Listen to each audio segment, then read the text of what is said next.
Hey, my name is Christian Sarzinski, and in today's training, I'm going to be showing you a lot of factors that you've never even heard of before, each of which has a substantial connection to various outcomes in life. These could be career, business advancement, they could be family, they could be relationships, they could be health, they could be emotional well-being and mental health. I'm going to start off with career and the very tangible financial benefits of applying the information that I'm about to show you. And so let's start off by saying that if you just apply these two factors, two of the many things that I'm going to share with you, your income on average, will increase by $40,000 every single year. So this very presentation and paying good attention to what I'm saying could be worth $400,000 to you on average over a period of 10 years. So if you want to advance in life and you want to make sure that the map of the world that you're running with is based in data and science and solid understanding of the world and how the world works and what it rewards and what it doesn't, then pay attention and tune in. I'm going to be talking about very holistic benefits. So I'm not just going to be talking about career, but I'm going to be talking about how certain factors can both dramatically improve your career and business and performance while simultaneously dramatically improve your overall quality of life. So this presentation as a whole is essentially a presentation about competence and about reverse engineering competence. And the way I define competence in this situation is essentially that we all have a lot of intentions, we have desires, and this is kind of the realm of having a vision. We all have aspirations. And so there's a lot of information out there on how to set out and have a vision, how to get intention, what is good to aspire to. But what is much less described and much less of a topic that people understand is the bridge between intentions and results, which is competence. And this bridge is what I'm going to be focusing on. So this capacity to turn your intentions into results is what this presentation is going to be about. And this is going to be financially, this is going to be health-wise, this is going to be relationships, this is going to be your health, and much, much more. So I'm excited for you. This is going to be an extremely comprehensive breakdown, so get ready, stay on your toes, and stay sharp. So the beginning of this presentation is best started by saying that we can actually predict success. Before you even venture out, we can predict how well you do based on almost your readiness, based on the amount of leverage you have, based on the traits and different advantages you have coming into the situations. Just like in sports, if we were able to objectively measure someone's capacity, which in a lot of ways we could already predict the score. We could already predict that one fighter is better than the other, and thus this fighter wins. So that's kind of similar to what we want, because achieving these outcomes is so vague that even if we understand 60%, 70% of what creates an outcome, there's always going to be outliers, and there's always going to be factors outside of our control. But what my obsession is to figure out what is in our control that we can optimize. And so in order to predict success, and I'm going to start talking about career because it's such a tangible benefit, right? And so we're going to start talking about what are the two factors that I promised that are going to increase your income substantially. So the key to becoming financially well off is becoming valuable to the marketplace. It's not your value as a person, but it is how valuable are you by the rules that the marketplace essentially created. And when we look at the data, what we see is that in order to thrive financially or in your career or in business, we've seen that what's more important than industry. So it doesn't matter as much if you're a doctor, if you are a salesperson, if you are a manager, if you're an engineer, a lawyer, whatever it would be, that's not as important as actually becoming top 1% performer. So essentially being in the 99th percentile in performance in your industry. Why? Because this actually leads to an exponential income increase. And we've seen that it's 5 to 30 times the income of the average person. So if you get to 1%, which means that you're essentially you're valued by the marketplace through the traits that are valued within the industry, then you are able to have exponential pay, essentially. And what this tells you is that it's more important to become the top 1% performer rather than even the kind of industry that you're going to pick. And so from that standpoint, if it's that important to become the top performer in whatever you decide to do, and that leads to money, right? So we see that if you become top 1% performer, you will make a lot of income. Where does becoming this top 1% performer come from? Well, two traits or not really traits, but two abilities, we could say. On one end, we have high EI, and what that means is emotional intelligence.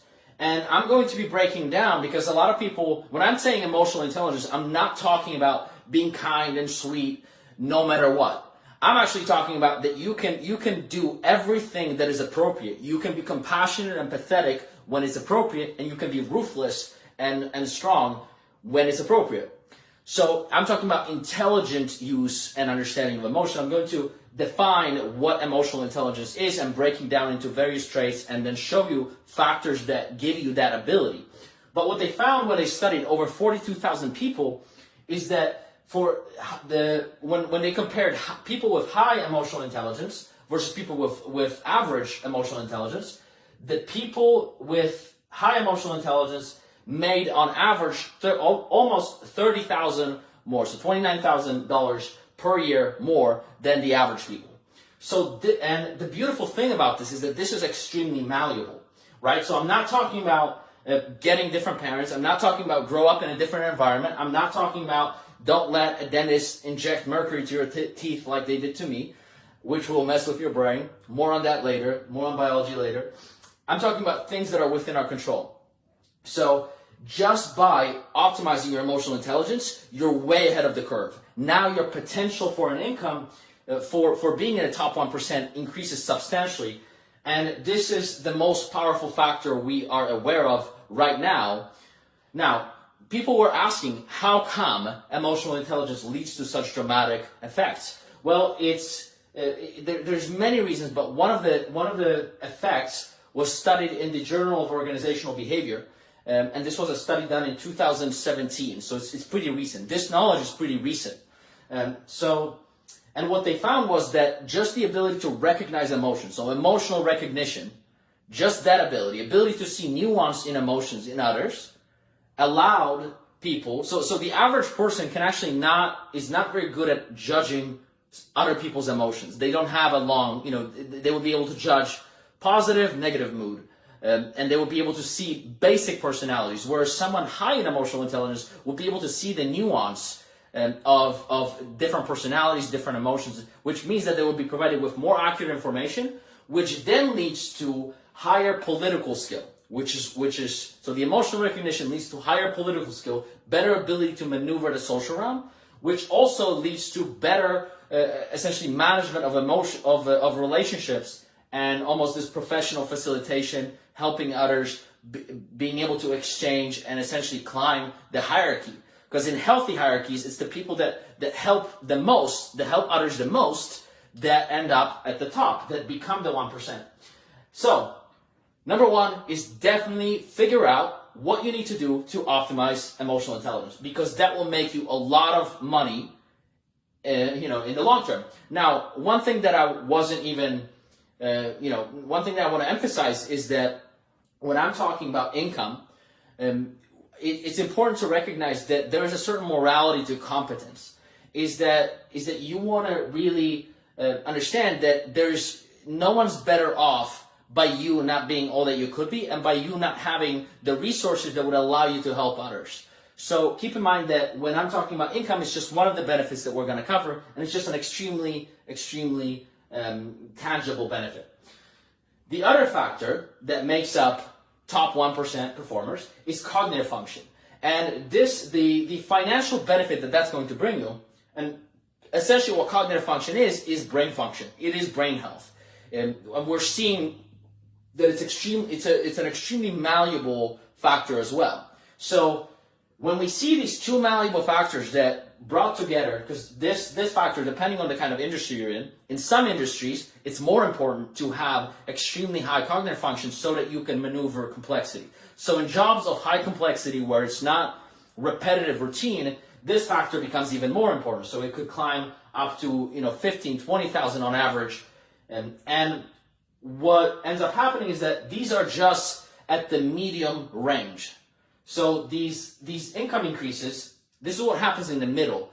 But what's even more amazing is that once you reach a certain level in terms of career, competence, and for every gain in benefit that you get, there's an exponential increase in income. So while here, so essentially once you kind of cross this path where you are, ahead of the average curve, but now you're among other top performers, now every single increase, every single small little edge can mean exponential increases in income, in business opportunities, in everything. And I'm actually going to be covering why these two are so important, and it has to do with 3 core skills or abilities that are required in the modern economy. But before I kind of finish up here, this graph shows what I was just describing, which is that there's a linear relationship in income up to a certain point. So as your emotional intelligence and cognitive function climbs right here, there is an increase in income.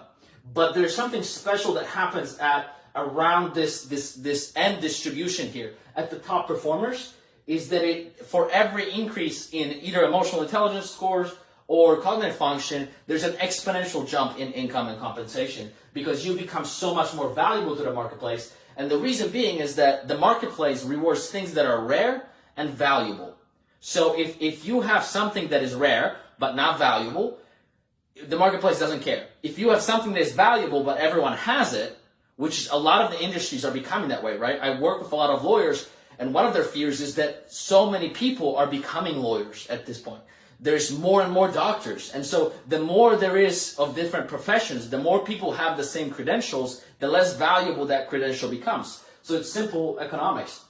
So understand that if you want to thrive from here to these exponential returns right here, you need to be able to increase emotional intelligence and increase cognitive function. So moving on. This is a good introduction. See. So now I'm going to be beginning to jump into the performance secrets, the 11 performance secrets that I promised. And now that I've established some of the financial, very tangible benefits, I want you to keep in mind that this is fundamentally about, yes, we're going to increase your career potential. Yes, we're going to provide you so much career capital that companies will pay premium. And if you own your own business, there's just no one that's going to be able to compete against you. I've had many clients where their competitors are texting him, what the hell are you doing? How are you growing so fast? And that's the same effect that you can have in your career and business. Now, what's unique about this method and about these factors that I'm going to share with you, or these shifts, is that we can simultaneously grow our careers and business while also having thriving relationships. We can have the best health ever, and we can have our emotional well-being, our mental health be at a very, very good percentage. And something that I want to show you that is on this next page is that there is, essentially, as you venture out with more ambition, there's some scary things coming. I'm going to show you to it on the slide after this. But it's essentially very holistic. I'm going to be dropping that one. And so there's 3 core abilities for thriving in the modern economy. And this economy has been referred to by many economists as the brain economy, right? Because as we talked about emotional intelligence and cognitive function, these are brain skills. These are brain abilities. Both are dependent on brain function and neuroplasticity and how much training you've had in each, and many of the other factors that I'm going to show you. But there's 3 core abilities that the marketplace rewards more than anything else. And so let's look at this. There's learning complex, relevant skills and concepts fast, right? And this has, essentially, if something is very easy to learn, it's not that valuable.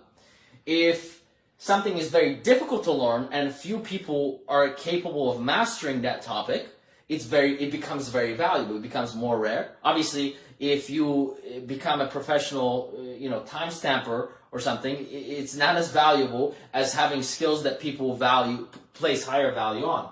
So in today's economy, what's important is not just to learn the initial mastery and the initial skills, but also to be updated. Because we see this, during COVID, for example, over 60% of Americans have lost trust in their doctor. Why? Well, part of it is we've seen the recommendations to essentially to the people be so far off from any kind of health advice that people started looking at, okay, well, these doctors, they're only giving me pharmaceutical solutions, and they say that everything else doesn't work, yet, other doctors that have updated their knowledge say and show proof that it does work. So what we're seeing is that the trust in doctors is going down rapidly. Part of the reason why is that their setup doesn't even allow for updating their skills. And so same thing with working with machines, working with artificial intelligence, working with technology. If you don't learn and aren't able to adapt to the new kind of advantages and changes, you're going to be falling behind in the modern economy. There's been many examples where, I was working with lawyers in top companies, and I was asking them essentially, okay, how can we maximize your career capital? What's a skill that if we added to your arsenal of skills, that you would become exponentially more valuable? And we were able to look at it, and we were able to research it, and we were able to ask everyone around us is what would people pay the most for? And once we added those skills to that lawyer, her options exploded, income exploded, promotions happened faster and faster and faster, and because she became of higher demand. So being able to learn complex, relevant skills and concepts fast is very, very, very important. And this has a lot to do with the cognitive function aspect, which I'm going to be covering later on. The second thing that is extremely valued in today's economy is essentially the capacity to produce at a world-class level, right? There's a book even called Average is Over. And what this essentially means that if you're not producing at a world-class level, if you're not producing substantial quality and quantity of work, if you're not good at innovating, if you're not good at problem solving complex problems, then you're going to fall behind, and you're going to not be one of the people that actually thrives during this economy. Now, the third point here is opportunity readiness, and this has substantial, connection to the emotional intelligence side of things, because let's just say that if you do not develop high emotional intelligence before you even meet someone that could potentially bring you opportunities, someone that could bring you a new job promotion, someone that could offer you a huge opportunity, someone that has influence. If you don't have the emotional intelligence developed, by the time that opportunity happens, you're going to waste it. Nothing's going to happen. Nothing's going to advance. So it's very important to understand that being ready for opportunities are not going to be the problem. We live in a world where opportunities are everywhere. The problem is that it's becoming harder and harder, and it's becoming more competitive to actually be seen as someone that deserves the opportunity. So that's what this training is going to teach you. We're going to be breaking down each of these skills, and I'm going to be giving you tools and techniques and an entire approach to optimizing towards these skills while not completely destroying your life, which I'm going to be talking about on the next slide here. So when we look at the darker side of high performance, is what we see is that there's a big price to pay for attempting to be in the high performance, in the top 1%, top 10% performers. And what we see is even higher rates of burnout. So burnout's already high across all industries. In the digitalized world, people feel burnt out. 47% of people say that they're chronically exhausted. So they wake up and they're just exhausted. They don't want to start the day, right? And burnout is a massive problem. And it's difficult to assess how much of this is the case, because people, they can't stop working oftentimes, and so they just keep working. And in burnout, I have deep experience with burnout. I've had to deal with that myself. I've dealt with it with clients. It's ugly. Yet what we see is 52 to 97% of people, depending on the industry, there was studies done with engineers, for example, that they had some of the highest rates of burnout. Lawyers have some of the highest rates of burnouts. Entrepreneurs, some of them eat burnout for breakfast, right? They just wake up and they're really destroyed. And what we see is that people in these industries that are linked to higher compensation, they're better compensated, there comes a price. Compared to the average population, for example, lawyers, engineers, entrepreneurs have 2 to 3 rates of depression. 28% of lawyers are depressed compared to only 7% of the population. We see anxiety rates double the average. So 1 in 5 lawyers has clinical severe anxiety. We see the exhaustion rates. We see that addiction is extremely prominent amongst lawyers. We see that addiction and substance abuse overall is much more common in people that are inside of, and whether it's the category of entrepreneurship, engineering, or lawyers, or anyone that is essentially working even for themselves. So this freedom comes at a psychological cost because the demands become much more difficult.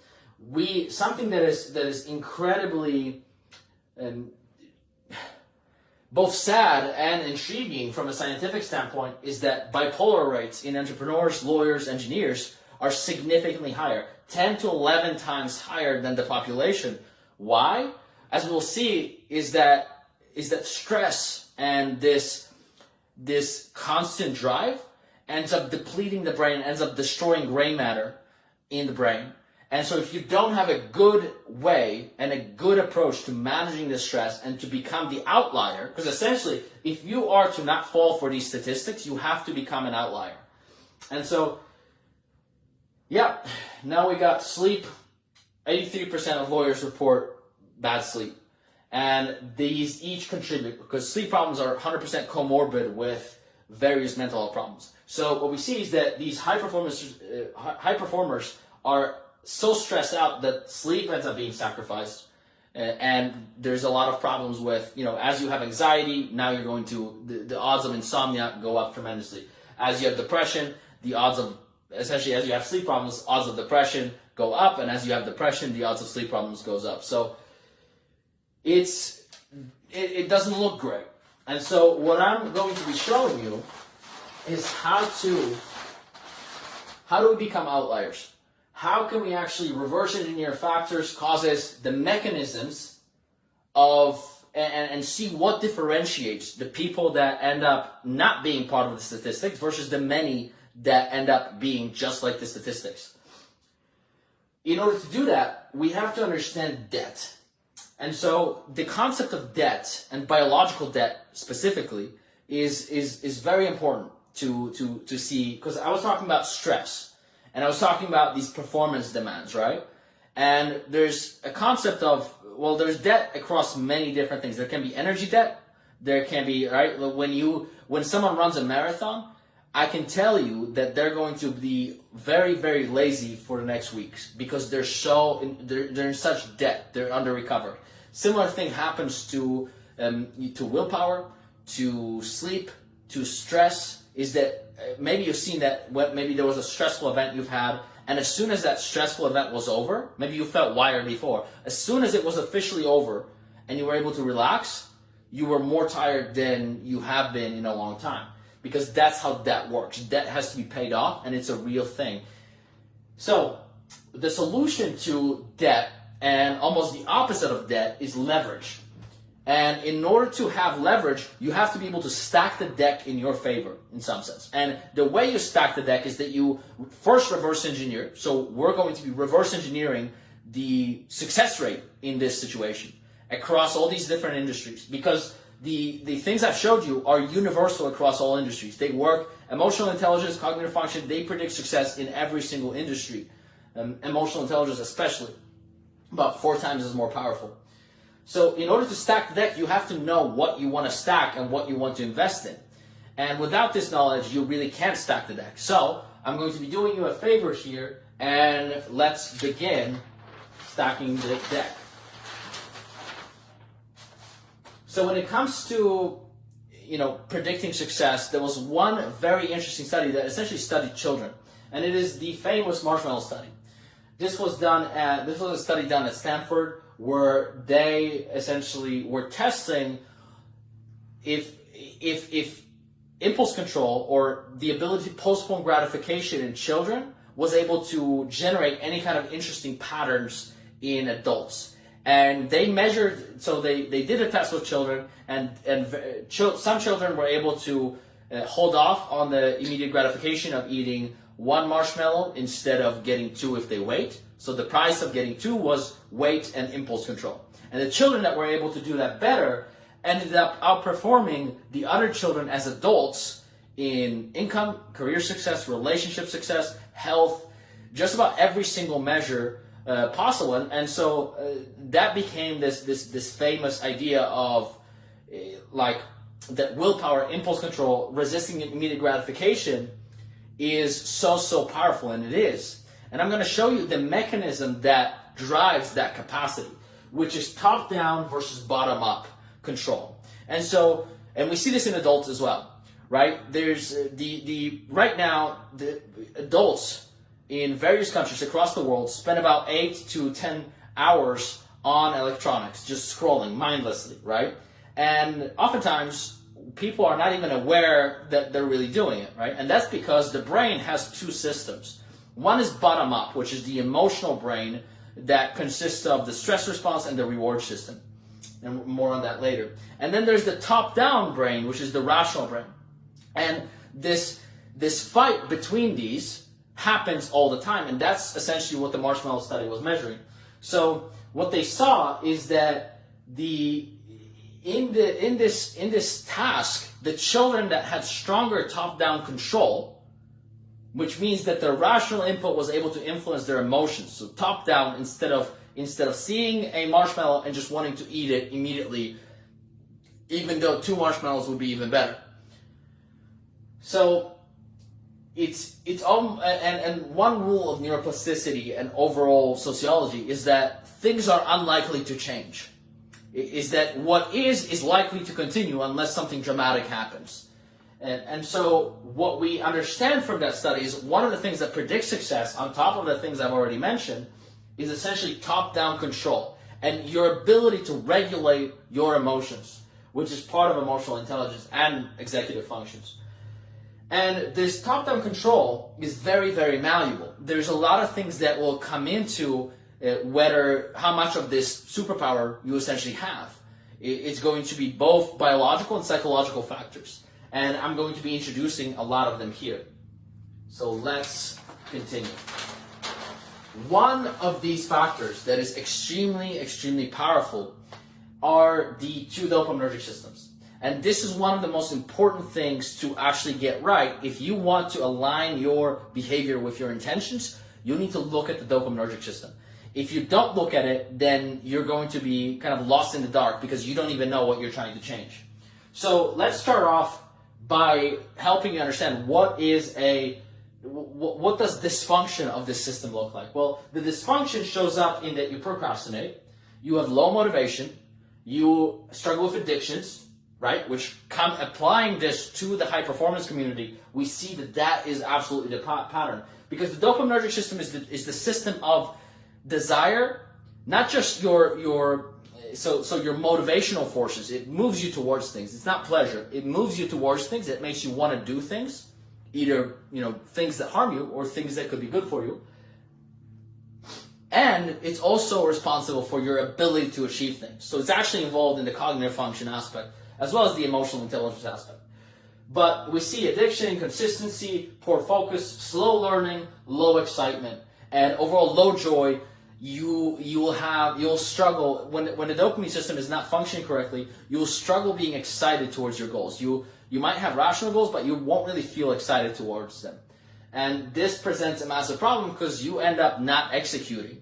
And so this is kind of the execution system. If there's a problem with your behavior, there's a problem with your dopaminergic system.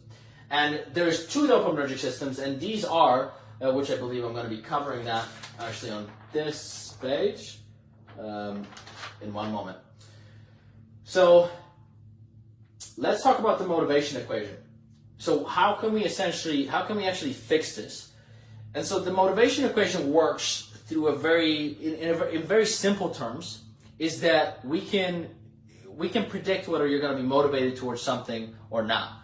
And this has everything to do with what your dopamine system is used to. If your dopamine system is used to getting almost, let's say, we convert this into units. So the equation for motivation or desire is essentially that it's rewards or dopamine minus effort that it takes. So it's kind of the price. So it's the rewards versus the price. And depending on the ratio between the reward and the price, that's how big the motivation is going to be. And another factor that kind of comes into this is that as you get used to certain ratio between reward and pain, essentially the price that you have to pay or the effort that you have to pay, you will reject things that are harder, which is why, for example, using your phone and getting, let's say, 1,000 units of dopamine and just scrolling, and then trying to read a book is impossible because the stimulation from the book is going to be so low. And so you have to understand that you must manage the inputs into the dopaminergic system, because every single business in the world is trying to hijack your dopamine, because that's what their success depends on. So if you're not careful, this dopaminergic system is going to get destroyed. Another factor that, this is scrolling is a behavioral factor, but another factor that comes into this is your overall biology. If you have very little essentially dopamine to spare, if dopamine is not abundant, which it's not going to be abundant in people in general, with general health comes a very poor dopaminergic system. And so if you have, let's say, 50 units of motivation towards long-term goals in a day, but your long-term goals would require that you have 200 units available, before the day even starts, you already failed. If you don't wake up motivated and excited in the morning, your dopaminergic system is destroyed right now, and you need to address it, because it's going to be very hard to actually compete, because the three factors of learning, producing, and kind of opportunity readiness are all very dependent on the dopaminergic system. So that's plenty on the dopaminergic system for now, on the basics. So there's two parts to the dopamine system. There is the ventromedial, which is the emotional. This is what makes you wake up in the morning excited or not, depending on how good it's functioning. So this dopamine system is essentially the bottom-up dopamine system. So there's a lot of problems that happen if the ventromedial system becomes much stronger than the other systems. One of those effects is actually schizophrenia, is that this bottom-up dopaminergic system ends up overpowering everything else because the lateral has been weakened. And what you'll see here is that if this system is significantly stronger than this lateral executive system, that you will be extremely impulsive, and your likelihood of getting addicted here is exponential. And the more your overall brain health goes down, the more this lateral system, which is the executive system, gets taken away, because this is an advanced feature of the brain. This is the simple desires. And so as you kind of optimize your biology and you're in a place where your brain is prioritizing optimization, which we're going to talk about in a moment, this lateral system, which is the executive system, this capacity to achieve goals, to use complex cognitive functions, to convert intentions into results, right?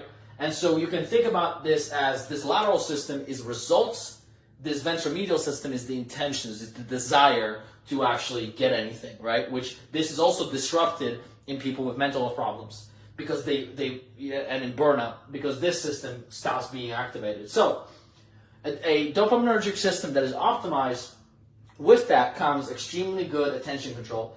There's a level of goal directness and almost this cognitive control where you can focus your thoughts on the things you want to. And there is also this desire to seek rewards. And then with the lateral system come different complex cognitive functions like the working memory, problem solving, ability to kind of create a sequence in a plan, and almost like you essentially leave your body to almost think about more multifactorial, multi-step processes. So the lateral system essentially makes you significantly better at thriving across all three factors that the economy rewards.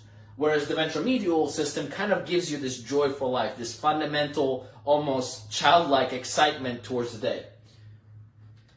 Another thing about the dopaminergic system is that it actually drives creativity. So as you see, the dopamine system is at the center of actually thriving in a career. Now, a factor that is a little bit more nuanced is the serotonergic system. So the serotonin system is not necessarily, it does drive feelings of happiness and fulfillment, but it does so for a very specific reason, is that it regulates the happiness and fulfillment based off your position in the social hierarchy. So if your serotonin system thinks that you're doing well and you're on a good trajectory, it's going to reward you and it's going to end up changing your worldview. So there's almost two ways to live, and it's realistically it's a spectrum. But essentially with high serotonin, you will experience a very different worldview, because high serotonin, high status means high security, and it means competence and power. And so with high serotonin, your brain will be focused on opportunities. It will always be on the lookout for what kind of advantages can I get. It will be focused on the positive, essentially, right? Versus with low serotonin, you'll be focused on threats. And what will happen is that this serotonergic system will be wired already, by the time you're a child. It will begin, your experiences will begin wiring you either into someone that perceives themselves as high status or low status, either as prey or a predator. And a good example in the animal kingdom is simply the reality of a lion versus a gazelle. Is that a lion needs to be, in order to thrive, a lion needs to be responsive to opportunities as much as possible. And in order to do that, their entire worldview is less concerned with threats, essentially. And this means that positive emotion will drive a lion's survival much more than that of a gazelle. Because if a gazelle has a lot of positive emotion, if they're not powerful, if they don't have, which a gazelle is not powerful, will be eaten by almost everyone. Positive emotion do not benefit a gazelle. And so for survival reasons, a gazelle will primarily experience negative emotions. And this happens to people. And a lot of this has massive consequences for your personality, whether you believe in yourself, whether you're comfortable in doing things that are kind of outside of the norm. And so first it will color your worldview, but then it will activate different networks. So depending on how your serotonin is regulated, it will activate a network either called the approach network or the avoidance network. And it is also in the avoidance network that you will be so prone to procrastination, avoidance, fleeing. Essentially, the serotonin system ends up changing your stress response to that of either confrontation or avoidance and running away. Because serotonin is almost like this symbol of self-perceived power. And this is also, emotions like guilt, shame. These are emotions that deplete serotonin. And a lot of the serotonin doesn't have to do with, it's not necessarily socioeconomic status or your position overall. A lot of it is actually embodied. And essentially how you've gotten used to moving your body ends up controlling large parts of your serotonin system. And this often happens already in childhood, is that you either have to be very timid at home or timid around your friends, and that ends up almost coloring your serotonin system, often for the rest of your life. And so if you were bullied at one point, the neuroplasticity changes can often carry over for very, very long periods of time unless you change something. There's a book called The Bullied Brain that you might find helpful for explaining these mechanisms even. But essentially, without optimizing the serotonergic system, you're going to struggle with being on the offense. You're going to avoid doing the work required. You're going to be very risk averse. You're going to struggle with doing socially risky things and sticking out in any kind of way. Whereas with high serotonin comes the approach network, where you feel much more comfortable approaching things. Your stress response is inhibited. You're not going to be nearly as stressed. Stressors in general are not going to affect your stress response. And all of that brings with it massive benefits in today's economy, because the economy rewards this approach. It rewards the approach network, not the avoidance network. If we were living in more dangerous times, the avoidance network would be more useful. But we're living in times where there's opportunity everywhere, and the only real danger is not taking advantage of these opportunities. I was talking about body shapes the mind. We have serotonin receptors in our spine. And essentially, depending on how we hold ourselves day to day, so 24 hours a day, you're going to start forming a certain personality. Even 2 minutes of standing in a certain way, holding your fingers in a certain way, holding your head in a certain way, holding your neck in a certain way, looking down or up, all of it begins changing your biochemistry to either make you into a higher status individual, self-perceived, or essentially more powerful individual or powerless individual. And this ends up having massive consequence for your, even the kind of thoughts that come to your mind. They've done studies where if someone essentially just starts bending down or essentially curving their spine, immediately the thoughts that come to their mind are more critical. They are less confident. They're more self-centered. So they actually struggle with focusing on the outside world and outside tasks because they're so focused on themselves. And so it causes a lot of problems. Now, another feature of the serotonergic system is that it will regulate this top-down, bottom-up balance between essentially which system has more control over you. And if you increase serotonin, now you get more control over the bottom-up system. If you decrease serotonin, you plummet it, now you actually get less control over over your impulses. And that is specifically because it is only if you're powerful and safe and at the top of the hierarchy that the brain wants you to think about the future. If you're at the bottom of the hierarchy, your brain wants you to not care about the future and just grab what you can now.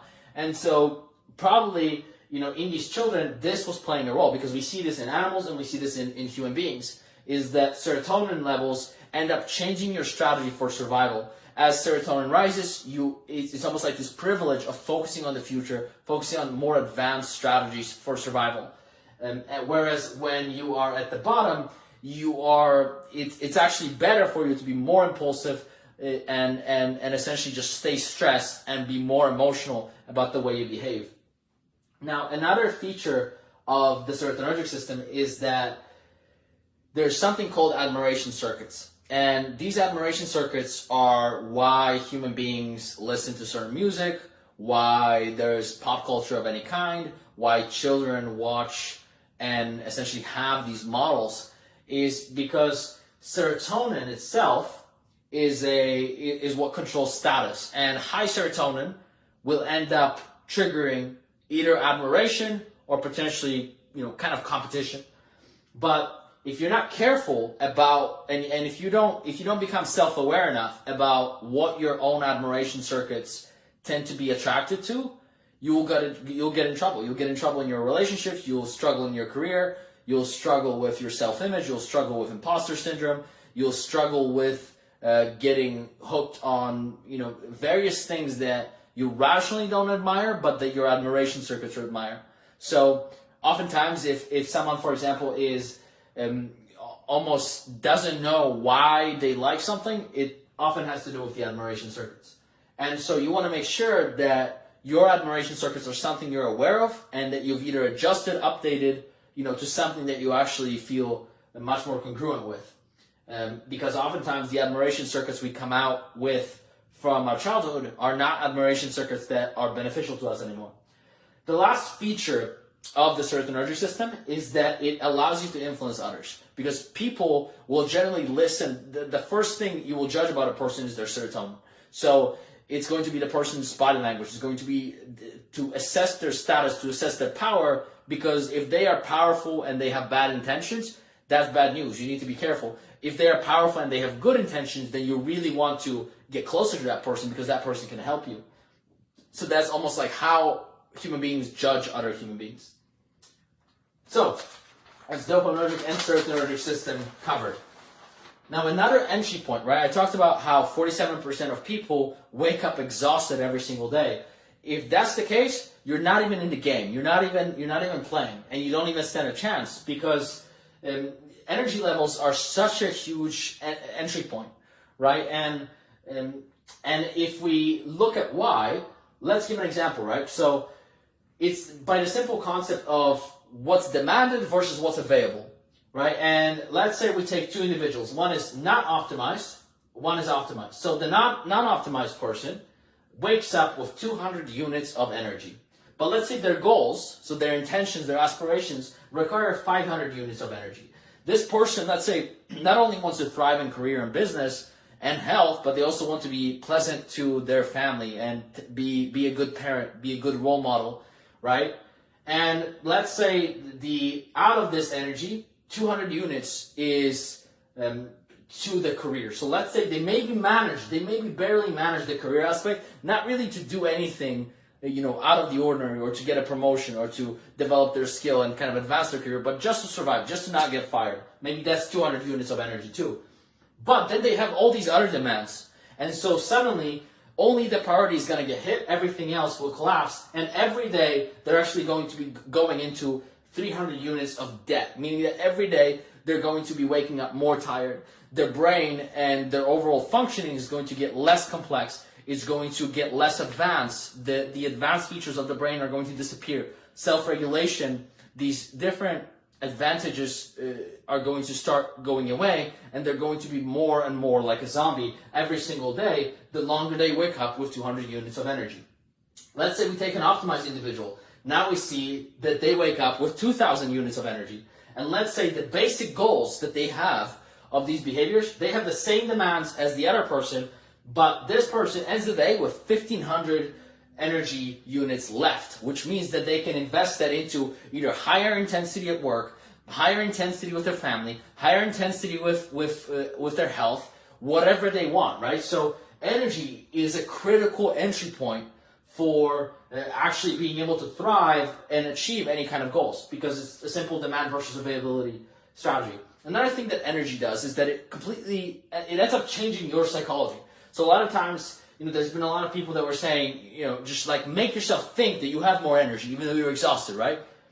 That advice doesn't seem to work for, over 47% of people, right? Because energy is not a psychological mechanism. You don't the amount of energy you wake up with and your energy is a biological problem. And what I want you to focus on is how energy ends up influencing your psychology, the way you think, what you're attracted to, right? It doesn't make sense to be motivated if you have no energy to do something, right? Like if your body senses that you have low energy, it's going to plummet your motivation automatically. And that's actually what happens. As soon as, for example, the primary mechanism or primary system responsible for energy production is metabolic rate, which happens through your thyroid. And thyroid is also what controls dopamine production, right? So these systems, energy and motivation, are very connected. And what you'll see is that when you lack energy or your energy is suboptimal, now your psychology is going to be suboptimal as well, just automatically. Another aspect of energy levels is that one of the biggest causes of stress, people think, is like these tasks coming their way, or like this constantly filling up to-do lists. But that's actually not what's stressful. What's stressful is what causes stress is effort demands when you have no energy. And so what you'll see is that in the same news in a place where you have high energy is not stressful, whereas the news when you have no energy are extremely stressful, and that has everything to do with effort perception. So optimize your energy. Now you want to understand why is positive emotion advantageous, and what role does it serve? So there is kind of two modes, like I already started touching on with the serotonergic system, and here I'm just going to expand on that. So positive emotion ends up activating something called broaden, learn, build, and optimize mode. And in this mode, you're better at learning, you're better at strategizing, you're better at rational thinking, you're more top-down, you have more dopamine available for both cognitive function and motivation, and you're just a better learner. So the reason we want to create a a state with higher positive emotion is because it allows us to optimize for the future. Whereas low positive emotion ends up disrupting, essentially negative emotion ends up causing problems because it actually pulls us away. So negative emotion will actually put you in a place where you almost want to shrink, you want to forget, right? So negative emotion will actually start killing hippocampus neurons, which I'm going to get into later. But essentially understand that even if you're just going through the motions at work, with life, if you're spending time with very low positive emotion, you're harming your performance, and you're going into a debt because negative emotions and stress response are interconnected. Once one is activated, the other one is. Now, you have to understand that a lot of emotions are in the body, and that the way to experience higher positive emotions or negative emotion is watch how you move your body. Watch the kind of, and you can see it in people. You can see what kind of emotions they spend time in. So I'm not talking about this like 5 minute, 2 minute, standing in a different posture. I'm talking about the way you move when you don't think about it. That's what's important. And a lot of times this initial way of moving was established really, really early on when you were a child. Kind of like I was talking about. If you were living in the same environment as a very dominant, aggressive either parent or your brother or sister or whatever it was, or your friends, you will learn to adopt a very submissive, stressed, worried prey posture, and that will impact what you'll be able to capable of as an adult. So understand that optimizing your body, your posture, your biomechanics is a critical component of achieving different emotional states, of becoming more powerful emotionally. Now, another thing that is very related to learning, right, to the first factor in thriving in today's economy, is essentially that your mood ends up influencing how you learn. So in a positive mood, you end up learning in a model-based way, which means that you end up collecting information and assimilating it into a complex model that you can kind of use at any time. And this can be a model for improving your health, a model for improving your relationships, a model for improving your career, right? Like I'm providing you with now. And this type of learning is extremely practical. It allows you to maneuver the world very effectively. Whereas what we mostly learn in school is model-free learning. And this is essentially just mindless memorization, where you just kind of remember things, but you don't understand their practicality, the implications, and the relationships to producing results. And in a state of negative emotions, you end up learning in a model-free way, whereas in a state of positive emotions, you end up more interested in patterns, which helps you to essentially thrive. And so if your model for emotional intelligence and understanding a person, there's even a cognitive ability called theory of mind, which is essentially what kind of model do you have for understanding a different person. Do you just, do you have a simple basic model that just says, positive, negative? If that's the case, you're going to struggle. Whereas the more nuances you have, the more effective you're going to be. Now, another thing that positive emotion provides you with is that it protects you from addiction, right? So we've seen the scary statistics of high performers and how they're very, very prone to addiction. Part of that is because the stress response will deplete positive emotion. And so if you don't have a good strategy for becoming recovered, which I'm actually going to talk about here, then you'll end up very, very prone to addiction. Whereas if you end up reverse engineering, how can you be and experience more positive emotions more consistently, you'll actually be protected from addiction in a lot of ways. And we've seen that in animal studies, we've seen that in human studies as well, and just population studies. Essentially that if low unhappiness predicts vulnerability to addiction, or low happiness. Now, another thing that happens with positive emotion is that it allows you to influence other people through the power of neuroassociations. So almost like the core of communication is that it happens on a biochemical level. So as soon as you saw me, you started forming a neuroassociation. And as soon as every single relationship you have in your life, you have an emotion attached to that person. And it ends up happening in a very binary way. The people that you have, when you think of that person, probably think of a person that you have negative emotions associated with. Either they stress you out, they're unpleasant, whatever it is. That's your neuroassociation. Think of a different person that maybe makes you excited, makes you motivated, inspires you. Now there's a different person that pops into your mind. And so the more you can leverage positive emotions, you're going to become socially more skilled and more in tune with with what kind of neuroassociation you're giving people. And not only that, but you're actually going to provide a positive one, which is going to allow for that kind of political, social advancement that is linked to higher income.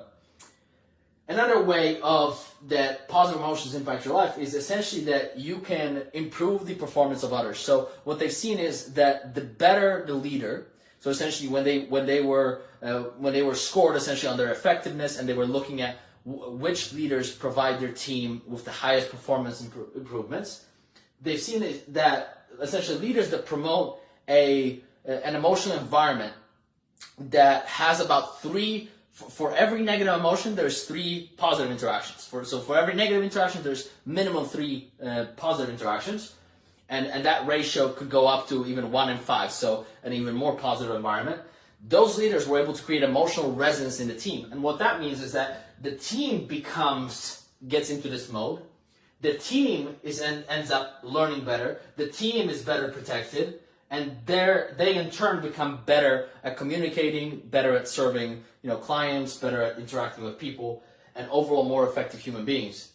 So you have to understand that the more you are taking care of your own emotions, the more you're going to be able to enhance others. Another effect is that positive emotions turns off the stress response. And so if you are not able to be aware of the kind of neuroassociation that you're providing, right? Because I'm providing a different neuroassociation to you now than if I change my state and talk like this, right? The energy changes, everything changes. So if I want to be able to influence others, I need to learn to be in control of my own biochemistry, because I'm going to be communicating my biochemistry to other people. And that's going to allow me to calm others if I want to, right? Which I do. Now, the next shift that you want to do is you want to become a brain outlier. You want to essentially become someone with a brain that has advantages compared to other people for what you're trying to do and for your vision. And the first kind of step towards doing that is that you want to understand the difference between cognition and psychology, right? Because like especially in the context of intentions and results and competence being in the middle, you have to understand that while psychology can help you clarify your intentions, it can even help you maneuver the world, cognition and psychology is something very different. Psychology will govern the direction you want to take and what you want to do. Like it might govern that you want to actually write something or you want to create something, but it is your cognition that you're going to be using. It is the cognitive facilities rather than kind of the maneuvering of your psychology and your experience. So cognition is going to be almost this, it's going to essentially be the engine of the car, whereas psychology is more like the steering wheel. And so if you want to become faster, if you want to be more effective, you want to optimize your cognition. And this is where the distinction between biology and psychology begins to really come in, because a lot of people struggle with brain fog. A lot of people struggle with almost feeling foggy. They have difficulty finding words. They struggle remembering things. This is not a psychological problem. Brain fog is not a psychological problem. And most people will try to use, affirmations. They'll try to use, various things. Whereas brain fog is simply neuroinflammation. And that's a biological problem that you want to fix by not making biological mistakes. And when it comes to clarity, it's almost like the opposite. And sometimes, clarity can be simple in a simple environment. But if there's a lot of information going on, to get clarity, you actually need cognition to make sense of the information and process the information and then make the right coordinated steps. And cognition is really the driver of productivity. This is your on-task performance. And this is what, for example, with my clients, will optimize their biology, will introduce effective, targeted nootropics that will work well for them, will optimize their micronutrient status, their hormones. So there's a lot of things that go into it, but you have to understand that there's a big difference between cognition and psychology, and that psychological interventions to improve your cognition are going to be very minimally effective, whereas the biological interventions to enhance cognition and brain health are going to work. So, when it comes to optimizing the brain, you want to think biology, not memory hacks, right? So there's a lot of different, memory techniques, speed reading, things like that. And while that can be a useful top-down tool, cognition is a bottom-up system, right? We don't get to decide how it's working or what's happening. So you have to understand that you need to target it by targeting biology. And so you need to optimize your health. You need to optimize every single system in your body. Like I talked about thyroid, digestion, sleep quality, your reproductive hormones, your inflammation levels, your micronutrient status. All of those things matter. And your stomach acid. There's many different factors that you want to address, but you want to think about biology, not different memory hacks or tricks. Because, if you have to think about it, that's not cognition. So yeah. Now, the one thing where kind of psychology can really help is that the way you use your brain, that's going to be secondary. The way you use your brain ends up promoting and improving whatever way you were using your brain. So if you spend a lot of time using your default mode network, which is a task negative cognitive function that gets activated as soon as you're not engaged in something. So a lot of people are anxiously busy. They keep themselves busy. Well, that actually inhibits creativity and problem solving and complex functions of the brain. And so if you can actually turn off your stress response and let your mind wander, you're actually improving your brain's capacity to solve complex problems, see patterns, you're restoring your attention systems, you're essentially becoming more valuable in the economy, because that skill is actually more valuable today than before. Then what you want to do, once you have kind of the behavioral aspect and you have the biology, then you want to create an additional comprehensive regimen, potentially introducing different nootropics, different compounds that are known to help. And what you want to understand is that and various interventions essentially. What you want to understand is that the average trajectory of the human brain, it's pretty scary. So after 25, you will on average lose 1 to 3% of your hippocampus volume per year. And when you start to be at this 3, 4, maybe even 5% if you're an outlier, that's when you start getting, bipolar, you start getting mental health problems, because hippocampus volume degeneration is predictive of depression, of anxiety, of these other things. So this hippocampus size, increase or decrease is predictive of brain health, and it predicts mental health to a large degree, as well as cognitive functions. So this is what tends to happen. You don't need to go down that route, because they've seen that even with simple interventions, like even walking 3 times a week, this actually gets reversed. So instead of minus 1 to 3%, in a year, the people that were walking as opposed to just stretching, so essentially people that were getting their heart rate up, their hippocampus grew by 2.4%, whereas the other group hippocampus, that people that were stretching and not getting their heart rate up, their hippocampus went down inside by 3%. So it's a massive difference year by year. As your biology improves, your brain improves. As your biology goes down, you keep getting worse and less valuable in the marketplace. Now, another factor that influences brain function is as simple as body composition. Essentially, as the size of your waist goes up, the function and size of your brain goes down. So it's a pretty, if you've been struggling with motivation before to lose weight, this usually does the trick. Now, another factor is, of course, just the overall health. So you might think that digestion doesn't matter. It does. Sleep matters a lot. Right? Your thyroid matters a lot. Hypothyroidism is very solvable. You cannot spend, the longer time you spend with suboptimal biology, the lower your odds of actually excelling in any areas in life, because you're going to have much smaller capacity. So, moving on. Now, with the stress response, you have to understand, right? And we talked about the prey and the predator. We talked about different things that influence the stress response. The less control you have over the stress response, the more of a victim you're going to be to just to kind of the downside of constant readiness. And what they found is, and this is another factor that is connected to income, is essentially neuroticism. Neuroticism is a trait that essentially that kind of evaluates how much negative to positive emotions do you experience, and how many units of negative emotion per negative event do you react to. So I'm sure you know people, or maybe you are yourself, where you've seen yourself change over the years, where at this point you see much more negative emotion is much more available. Or maybe someone around you, you've seen them change after maybe a stressful event. This is also what happens to PTSD. Essentially, there's personality changes, and these personality changes happen through the amygdala network. And so the threat detector, so what essentially is looking for dangers and what is evaluating whether your stress response should be turned on or off, is the amygdala. And the amygdala is going to essentially end up changing your brain, and it makes you vulnerable to these bottom-up hijacks, to these emotional hijacks. It makes you vulnerable. It controls panic attacks. The larger the amygdala, the more mental health problems you're going to have. So depression, anxiety, panic attacks, PTSD, all of it is linked with the amygdala growth. And another thing, that the amygdala size and neuroticism predicts lower income.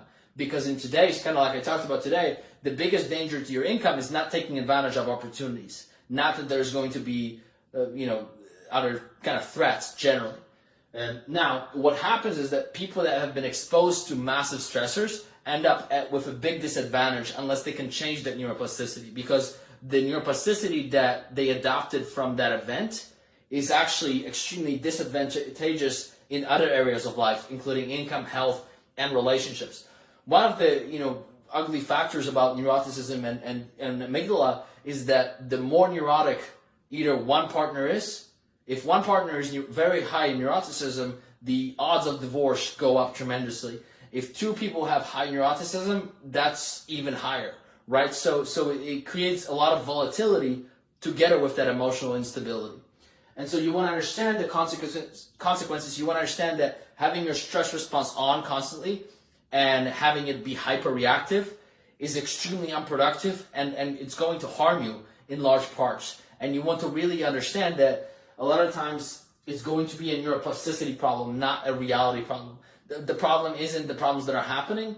It's going to be that your brain has become a stress machine. It's optimized itself for being stressed. And so you want to start changing that through biological, which is kind of bottom-up interventions, and top-down interventions, which are going to be psychological interventions. And this is extremely malleable. Even simple interventions can make a big difference, but you want to create a system where you're actually consistent with it. Now, the control over kind of the top-down mechanism and control over yourself is conditional. And one of the conditions that regulates how much top-down control you get is essentially the stress response. The less, the more active the stress response, the less control you will have over longer periods of time. It's essentially that it starts to make your brain into a brain of a prey. And that's very problematic because that's not rewarded at all.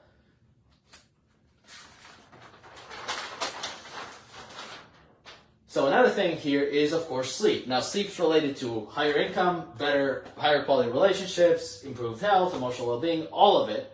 It also is going to govern your capacity to handle complexity, which is absolutely essential.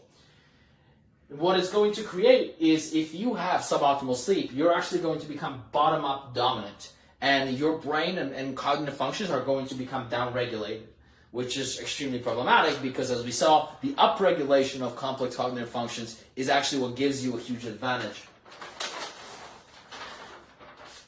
Another part here is the willpower equation, and this is a very important concept to understand. So there's a fundamental biology to willpower. There is the mTOR pathway, which is essentially a pathway that activates anabolic restorative hormones. And this pathway restores willpower. It restores cognitive functions. It upregulates what you're capable of handling. It increases your energy levels. Whereas the high performance lifestyle, most of that culture and most of the advice there is extremely AMPK, which means that it depletes willpower. It depletes your body. It depletes it of capacity and it takes away the advanced features if this is continued. The stress response, when it's activated, pushes you immediately over here onto this side. When the stress response is deactivated, the mTOR pathway can actually be triggered. If you make nutritional mistakes, you're going to be spending more time here because inflammation is going to immediately put you on this, and you're going to become depleted. If you have micronutrient deficiencies, you're going to be more depleted, and you're going to have to push yourself here. One way to think about this is that depending on the quality of the machine, the quality of your brain, the quality of your, like, how good your biology is, something that is stressful for someone else. So like, let's say we take an optimized individual and a non-optimized. A non-optimized individual, a simple walk might be extremely challenging for them. A workout is going to take them just here for days on end. A more optimized individual can, have a day of 8, 12-hour cognitive effort, have a workout and still be happy, and they're still barely, they still have massive mTOR reserves. And so that's what I'm advising you to do, is that you have to understand that the willpower and these features that predict success, they're malleable partially by optimizing your biology and by addressing these systems. And so you want to understand that at all times you have biochemistry in your body that is either upregulating you, optimizing you, making you better at handling complexity, improving your capacity to function. The mTOR pathway also creates white matter around neurons that are specific to the things that you use your brain for. So the more this is how you develop expertise. So the rule of 10,000 hours is simply a rule of how fast can you myelinate the right neurons in order to achieve that kind of level of performance. And if you press on this pathway and you spend time stressed and in suboptimal health, you're continually downregulating yourself. Another factor that you want to keep in mind with kind of this willpower equation is that you're either optimizing yourself for survival or success traits, and they are kind of the opposite. There's either the short-term survival demands, essentially sacrificing future success for short-term benefit, or you are essentially lowering your production slightly by by not necessarily pushing yourself all the time, but fundamentally you're also increasing your capacity to produce. Someone with a better mTOR pathway, a stronger pathway, more efficient pathway, is going to be able to put out substantially more work volume even, and quality, than someone that is constantly on this side of AMPK stress performance. Someone that can control their stress response is just going to crush everyone else because they are developing traits and advantages that actually predict their success. Another factor, that is connected to the mTOR pathway and the AMPK pathway is that if your strategy and your lifestyle is very here, if your health, right? So if you think about fitness, a lot of fitness people, their strategy for health is literally just here. Just keep pushing, keep pushing, keep pushing. And so unless you have no other demands on this pathway, you can do it. But like if you do have other demands, then you can't, because you're going to literally be inconsistent. You're going to be pressing on the AMPK pathway, then giving up. Addictions are going to show up. You're going to not follow the routine, and you're going to get crappy results. So the consistency is actually predictable based on how your current strategy is balancing the mTOR pathway and the AMPK pathway.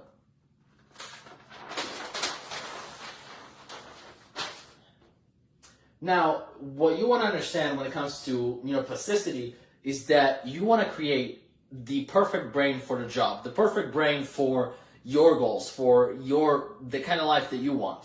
And so when we look at neuroplasticity, there's going to be kind of the bad things, because neuroplasticity is dangerous, and it also has massive benefits. Neuroplasticity is why anxiety can be so stubborn, why panic attacks can be so persistent, why depression can stick around for long periods of time, even if you improve the biological side. Because there's a fundamental neuroplasticity. There's a way of using your brain, and brain activity precedes structural changes. So your brain will change itself based on how you use it and the kind of states that you spend time in. And so you want to understand that neuroplasticity is not good or bad. If you do everything possible to enhance your neuroplasticity and then engage with habits that are harmful to you, that neuroplasticity is going to make you even more likely to continue those same behaviors later on. So there is an element of unfairness to neuroplasticity in that it's health dependent. So we don't get to have it all, like no matter what. the more inflammation you have, the lower amounts of neuroplasticity you have.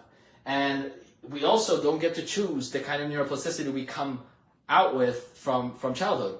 A lot of times the traits that you had as a child and developed as a teenager will follow you along into adulthood, and that exact neuroplasticity will cause problems. So it's not all equal. So you have to understand that whatever your behavior is reflective of your current neuroplasticity.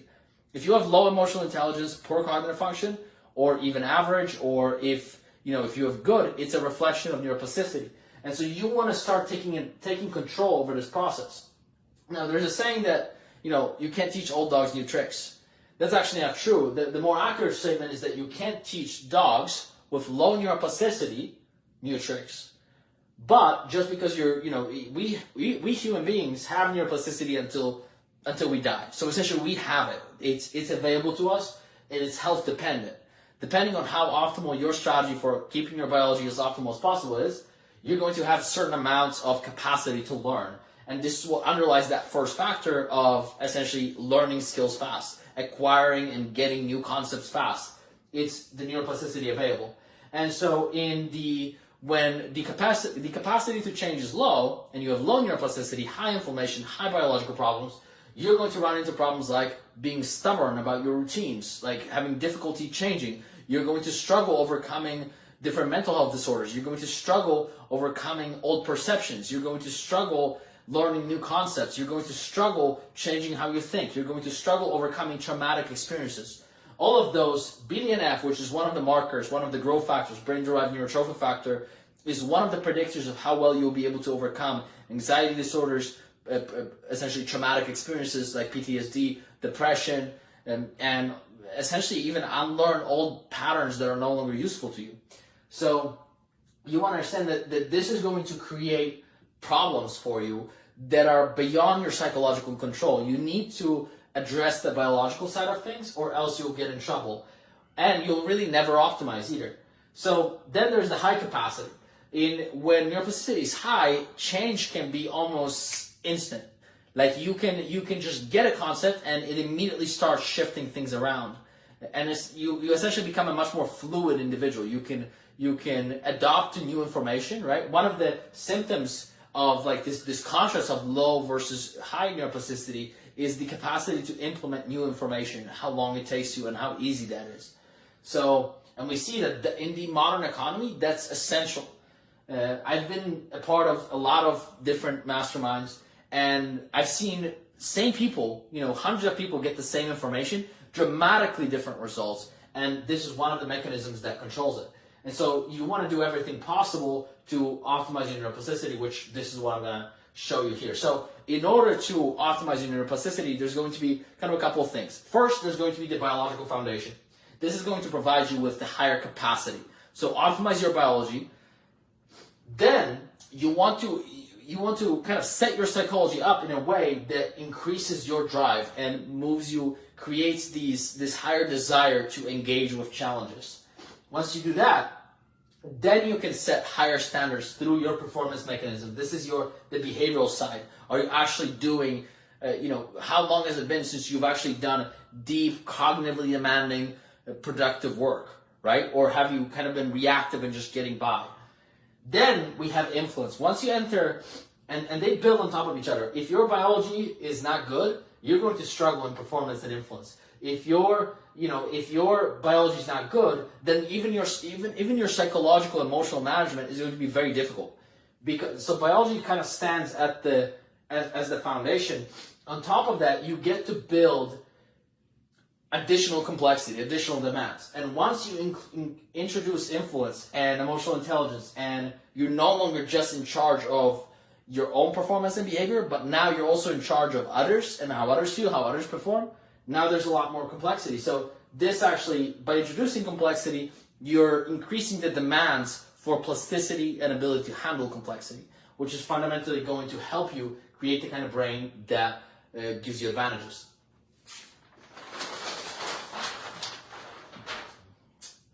Now, we're coming to the depths of influence. We are going to be talking about emotional intelligence. You have to understand that leadership in today's economy is the ultimate leverage, right? Managers are the people with the most millionaires. Now, there's a lot of managers, but most of them, in management, you're essentially paid on your emotional intelligence. In the perfect organization, right? Which is not always the case. But you have to understand that your leadership, your capacity to be a good leader, is going to depend on your emotional intelligence. And not just that. There's going to be the financial leverage, right? The lawyers I work with, a lot of the higher paid,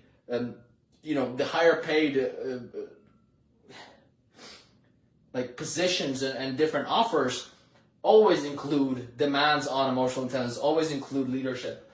If you're an entrepreneur, without high emotional intelligence, you're just never going to be able to thrive. You're never going to reach your potential. And on a personal side, high emotional resonance in your relationships is what produces happiness. And without high emotional intelligence, you're just never going to be able to lead. You're never going to be able to inspire change in others without kind of being tyrannical or forceful about it. So, and then there's going to be the opportunity readiness contrast, right? Because a person with high emotional intelligence versus low emotional intelligence is just never going to be equally ready for the opportunities that present themselves. The relationships, the positions, the projects. One person is going to thrive, the other one is not. So this is where we see the huge contrast in why people with higher emotional intelligence make substantially more income, up, on average about 50% compared to the average income, and why low emotional intelligence causes so many problems in relationships, in even your capacity to deal with your own emotions, your health, your addictions, and career. Now, the way to think about emotional intelligence is that it has kind of 4 components. Now, this is divided into 2, you can also divide it into 2. One is personal, so it has everything to do with yourself and how your relationship to yourself, how you are able to, how much awareness of your own emotions you have. And it's essentially, it's kind of these 2 factors. So it's C, so what you see, it's your awareness, personally and socially. And it's what you do. So it's how you manage your own emotions, how you respond to them. And it's also how you regulate your own behavior. But it's also your relationship management. So we got self-awareness, that's 1. Self-management, that's kind of 2, related to yourself. This is your ability to essentially work with your own emotions to alter your behavior in the way that you want to, so even behavioral change. And then it's social awareness. So like it's what do you see? Because it all starts with awareness. Without awareness, you can't even react to anything. If you don't see a pattern, an emotion, or a behavior, you can't do anything about it, and that includes yourself. The best predictor of leadership ability is actually self-awareness and empathy. So it's a brutal feature because you can't improve what you don't see. So self-awareness kind of starts with that. Now, with the 4 archetypes. So the 4 archetypes are a way of looking at other people that makes you more effective, and it helps you understand other people at a deeper level. So the reason it matters is because it's going to help you thrive as an individual. If you understand the 4 archetypes and how they exist in you, you're going to explode your self-awareness, and you're going to become substantially better in understanding yourself. So first, you'll thrive as an individual. Second is that you'll be able to bond and influence every single personality. So any type of personality you meet, you're going to be able to know how to actually interact, how to get on the same page, and how to actually create the cooperative relationships. Number 3 benefit is that you're actually going to be capable of helping others. If you don't understand and you don't have all 4 archetypes developed, there's going to be certain situations and personalities that you simply won't be able to help, because they will require an evolution inside of one of these. So here's what they look like. So the human personality is made up of essentially two poles. One is human connection. So this is the personality that it's almost like human beings had 2 problems. They had to deal with others socially, and they had to produce outcomes. And that's what we see in human personality. And there's going to be shadows of each archetype, which I'm going to represent here. And so there's going to be shadows related to the human connection, where that part of the personality actually goes too far. And there's going to be shadows when it comes to the production aspects of the personality, when the production actually goes too far. So this is also why I was emphasizing the balance that we're trying to strike and achieve, which is to achieve both substantial, to thrive in our relationships and with others, but also be able to produce outcomes both for ourselves and for others, and be able to help others. So the first archetype to understand is the lover. And a healthy, these bigger versions are kind of the mature versions of them, the integrated lover.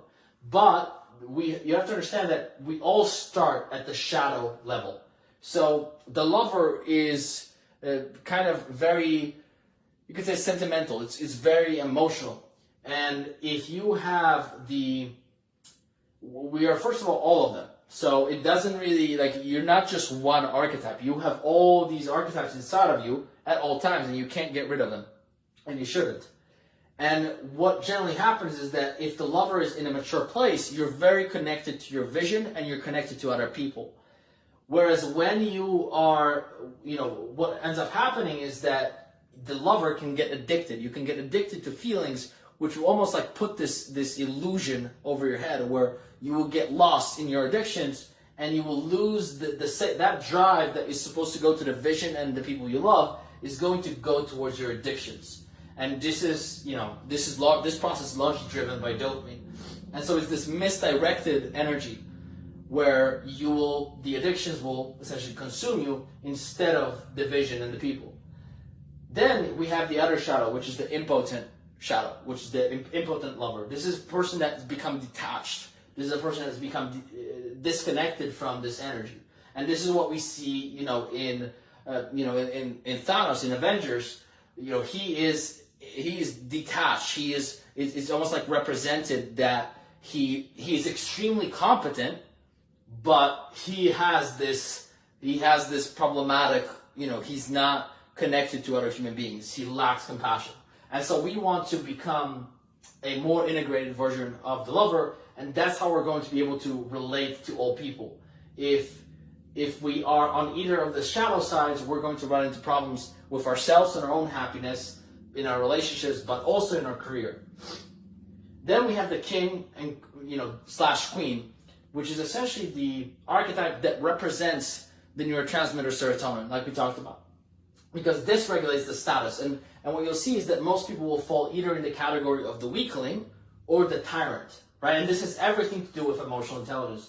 Because if you are the weakling, you'll struggle. But if you're the tyrant, you'll also not be able to provide people with the optimal environment for thriving. And so what we want to do is we want to kind of integrate these two sides, take the best out of the tyrant and take the best out of the weakling and become the mature version. And this also offers you this element of personal map for growing and developing, is that you're going to see what is it that you're lacking the most in. And then we're going to see that there's the magician archetype. And the magician archetype is responsible for finding the optimal strategy for achieving something. The lover and the king are very vision and emotional alignment archetypes. These control how you feel. But these two guys are the guys that control results. These two guys are the guys that can create outcomes. And what you will see is that most people are kind of on this side where they're blind. They're, this is called as the innocent archetype, meaning that they're not aware of, they are not able to see certain information because the role of the magician is to see the truth. But sometimes when the king or queen gets too involved in producing results, they become defensive and arrogant or blind. And so we want to separate the king from the magician in order to actually have our confidence not be connected to the outcomes so that we can actually see. Otherwise, if our confidence is on the line, if our status is on the line, it's going to make us blind to certain topics. The other shadow of the magician is essentially someone that becomes disconnected from the reason the magician can be so powerful. And the magician is the one that is the most rewarded in today's economy. because this is the skill of thinking and problem solving and essentially mental functions.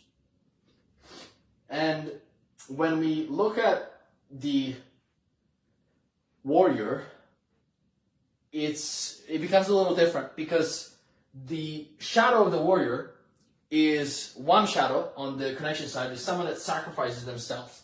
It's the masochist. And this is kind of the path of burnout. And the masochist forgets what the reason was that he was striving to begin with. Whereas the sadist ends up being too much on the production side and ends up being ruthless and disconnected with the connection side. And so to become the more integrated version, we want to integrate this self-sacrifice when appropriate with this capacity to ruthlessly and aggressively produce. So what I'm going to do now is that I'm going to have a quick recap of what you've learned and what we've covered. And then I'm going to show you what the next steps can be, how you can actually integrate everything that we talked about today into a single process where you can really start integrating everything, every single factor possible, and start advancing in your career, in business, in your health, in your relationships, and in your overall well-being. So I'll be jumping onto my screen and sharing my screen, and we're going to take it from there. So see you in there. Perfect. So here's a recap of everything we went over. Essentially, initially, I just introduced you to the concept of how emotional intelligence and cognitive function will predict success across various areas of life, and how it will almost give you the capacity to execute on all the goals that you want.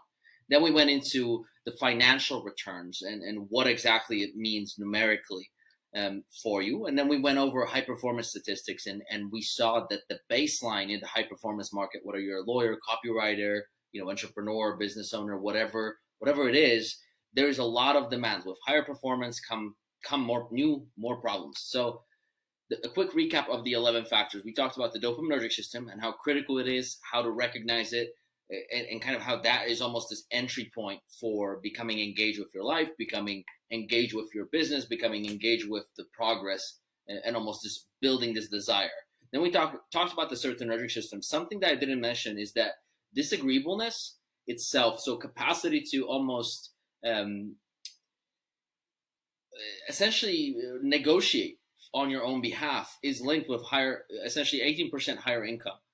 And this capacity to be disagreeable and go against maybe what is initially comfortable, that's regulated by serotonin. Another personality trait that is regulated by serotonin is neuroticism.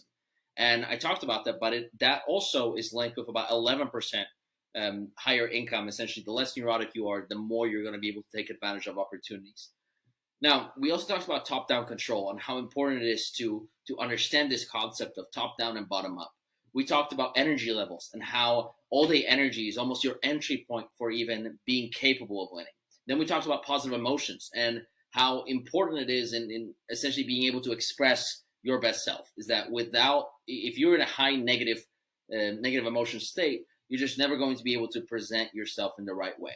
Then we talked about cognition and brain health and why they matter, because they govern this ability to turn your intentions into results. Then we talked about the stress response and how big of a limiting factor that's going to be in your performance. Then we talked about sleep quality and how that relates to everything else, and how sleep and being able to get rid of insomnia, being able to get rid of sleep problems is absolutely critical to your success, whether that be financial or in relationships and health. We talked about the willpower equation and the mTOR and MPK pathway, and how important it is to understand the balance between them and maneuver them intelligently to actually build consistency. Then we talked about creating the perfect brain for the job, essentially leveraging neuroplasticity and directing and being in charge of your own neuroplasticity so that you can achieve what you want. Then we talked about emotional intelligence, theory of mind, and influence, and how it lays at the foundation of being able to take advantage of opportunities, right? And a quick summary of the three skills or abilities that you actually need in the marketplace today: learn new concept skills fast, so learning fast, producing at an elite level, both in quality and quantity, and then it's opportunity readiness, essentially having these factors ready by the time a new opportunity presents itself, by the time that promotion presents itself, by the time a new project comes up, by the time you meet a new person. You need to have these things down in order to actually take advantage of them. And then we talked about a tool for self-awareness and analysis of other people, which is the archetypes, and how that's going to, if you understand them well, you're going to be able to see where is it that you're lacking from a character standpoint, and also how can you use this model for viewing an individual to your advantage when you're influencing, when you're communicating, even when you're problem solving, and when you're looking at creating results of any kind. So let's go. So essentially now the question that remains is what happens when we integrate these factors and more into a single process. And that's what I'm going to share with you. I'm going to take a few minutes to walk you through what it looks like when applied. So we have Luke, right? Luke is a venture capitalist, and you can kind of see on the texts here. I was asking him how is the Thanos lifestyle, right? Because we were essentially talking about how he had all these new, this new nootropic regimen that we formulated for him specifically. Luke came to me when he started feeling really, really burned out. He was getting, he was becoming more snappy, more irritable. He was not really waking up motivated in the morning. He saw that he was losing his memory. It was more difficult to find words. All of which is a massive problem for someone that is essentially makes his living and makes his income and his business runs on how competent he comes across, how well he can communicate, how well he can read people, how well he can think on his feet. That's what it essentially is based off. And Luke's biology was beginning to really fail after this massive push. And so we started working together, and pretty quickly I realized that his dopaminergic system was smoked. Essentially, it's been downregulated, right? And that's something I talked about. And when the dopaminergic system is downregulated, motivation goes away, but so does cognition. Almost the things that gave him the edge from other people were taken away. And so we were able to create a plan, put him on a nootropic regimen, optimize his overall nutrition, get the right testing done. And soon enough, he was essentially feeling, incredible. And people actually, other brokers and his business partners were essentially asking, like, how the hell do you have all this energy? How can you juggle so many things at once? How can you be so compartmentalized and coordinated in your thinking? The answer is the dopaminergic system. So, he had a little bit of a description for working with me there. But we were trying to really adopt this holistic philosophy. Once we understood what was going on, I was able to listen to the symptoms and what he was experiencing and when it all started and what was needed. We were able to reverse engineer it and apply it really, really quickly. So super fun working with Luke. Next, so Matt, he's a CEO of a trucking company, and he came to me when he was really in a place where the business was kind of stagnating, and he was self-sabotaging. He was struggling both with his health and his productivity in the business. Now, he came to me from an optimization standpoint, right? Most of these people, even when they come to me, when they're at their lowest, they're still top performers in their industry, oftentimes. Now, it does happen that people will come to me when they're really, not in a good place. And those are really the two kinds of situations where I work with people. Either they're doing fantastic and they're just looking for that next level, or they are kind of in a rut and are trying to get out of it, and everything they've tried hasn't really been able to make that big of a difference. And with Matt, he was trying to work out 2 hours a day. He was trying to doing everything that the personal development industry tells you to do. He was doing a lot, but he was feeling really burned out, and he was struggling with addiction, with various problems that were inhibiting how much he was capable of doing. And the way he showed up to work also led to him not being able to see what needed to be done. Like, he was still sharper and above baseline than the people around him, but he was not the person that could look at his business and almost see, okay, wow, that is what we need to double down on. So as soon as we started optimizing his biology, we kind of brought him, we reconnected him to kind of get joy from life again. Because one of the symptoms of burnout is this numbness and this almost indifference and this distancing, because of burnout works through almost like a traumatic way where you associate negative emotion with the business. And so when we started optimizing his biology, when we started retargeting and kind of essentially rewiring his reward system and giving him a very different experience, more control, more empowerment at work, we're able to see that one of the biggest limiting factors for the business growth was actually employee performance. And because Matt was showing up less inspired than he used to be, the working performance was not able to get kind of to that next level. And so as soon as he started strategizing on how to inspire the team, how to use our ability to neuroassociate, to use theory of mind of the top of the star employees to influence them, income exploded and essentially became a record year. Just in 23 days, we increased the income of the business by essentially profits of the business by 100K. And that was reoccurring, and we've been, he's been climbing ever since. And he actually had competitors asking him what was his secret weapon, what kind of strategy did he apply. The strategy was optimization of his personal performance and how he was showing up to problems and how the kind of awareness and thinking ability that he showed up to the situation with. On top of that, he was able to, he always had difficulty gaining and building muscle despite working out 2 hours a day. We were actually able to switch him around to working out 2 to 3 times a week, only for 30 to 45 minutes each session. And he was able to get dramatic results. His posture started improving.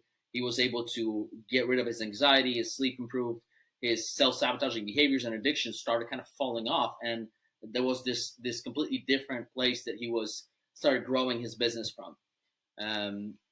So next, we got Jennifer. She is a corporate lawyer working at one of the biggest companies in the world right now. And let me see.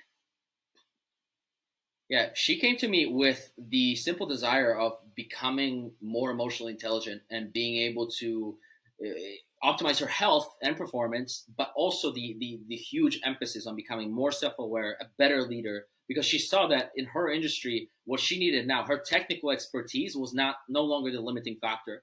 And she was actually a referral from a different client, but she almost saw that if she could just gain this ability to become more charismatic, to become more self-aware, to become better at managing the political side of things, right? Just like I mentioned with the statistics, that she would start excelling. And guess what?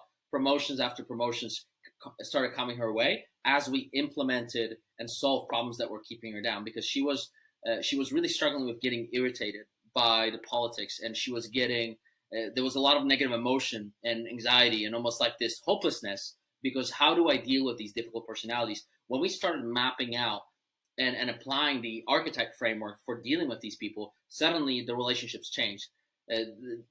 Other people started treating her differently. She started getting new opportunities. There was better, it was even down to helping her write emails in a particular way and helping her communicate in a different way. And on top of that, Jennifer ended up losing 45 pounds. So she ended up being able to fit into her favorite dresses. We ended up correcting her anemia because we were able to identify, correcting vitamin D3 deficiency, which was extremely stubborn, correcting hypothyroidism and overall sluggish metabolic rate. And she's feeling great. She's performing well. Her career is thriving, and her relationships are really better than ever from creating these changes all at the same time, kind of progressively, but at the same time, addressing them in the right order and in a dynamic way was critical to that success. So massive amounts of promotion. Jennifer is amazing. Hannah, cybersecurity lawyer. So she deals with intellectual property. She sent me, she loved our work together, and she sent me at this point 7 or so referrals, and she's been amazing to work with, and we've been able to get really close after we created this massive kind of turnaround. So Hannah was struggling. She was feeling like she was losing her edge. She was feeling burnt out. She was feeling like, the workload just kept climbing while her energy just kept declining, right? So I was talking about that demands versus availability equation, and she was really kind of at her last straw. She was also struggling with imposter syndrome. She was struggling with public speaking, and she was finding the politics necessary and just the irritability, the constant stressors, they were very difficult on her. And I helped her become much more stoic. She was no longer getting upset. Her mood started, she started kind of having so much more optimism, because we saw that the dopaminergic system was so destroyed after many, many years and so much adrenaline being produced, so much stress. And we were able to get her healthier. We were able to correct anemia. We were able to get her imposter syndrome solved by addressing the serotonergic system, because that's the root of it. We were able to get her more engaged with work life and make her much more emotionally intelligent when approaching dealing with her daughter even. And so all of that was really fun to see. And she was able to get massive promotions, massive amounts of new opportunities, even though when we started working together, she was worried that, she was getting older, and these top law companies didn't want to get older lawyers because they would have to pay them more. But we were able to expand her competence and give her a certain level of career capital, where she was so valuable in the marketplace that the companies just were willing to pay premium.